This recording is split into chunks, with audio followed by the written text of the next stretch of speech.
Welcome to Science Edo. One popular scientist with an interesting life story is Marie Curie, a pioneering physicist and chemist.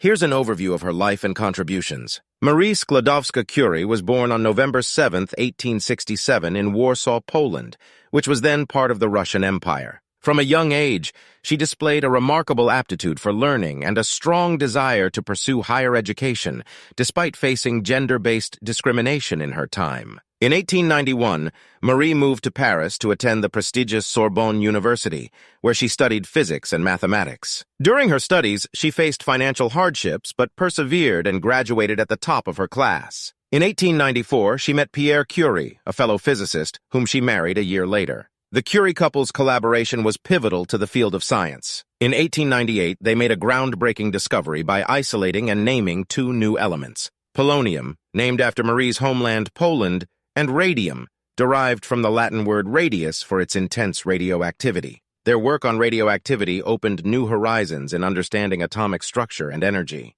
In recognition of their achievements, Marie and Pierre Curie were jointly awarded the Nobel Prize in Physics in 1903, along with physicist Henri Becquerel for their research on radioactivity. This made Marie the first woman to win a Nobel Prize and remains the only person to win Nobel Prizes in two different scientific fields. Tragedy struck in 1906 when Pierre Curie died in a tragic accident, leaving Marie devastated.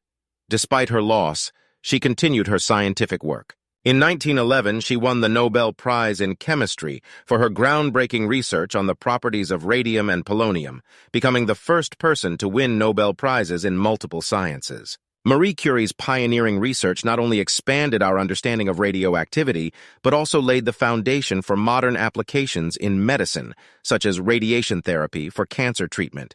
However, her extensive exposure to radioactive materials during her research led to health issues, and she passed away on July 4, 1934, due to aplastic anemia, likely caused by her work with radiation. Marie Curie's legacy continues to inspire generations of scientists, especially women in STEM fields, and she remains an enduring symbol of scientific excellence and perseverance in the face of adversity. Hit the like button if you like this video and share your ideas in the comment section. And of course, do subscribe.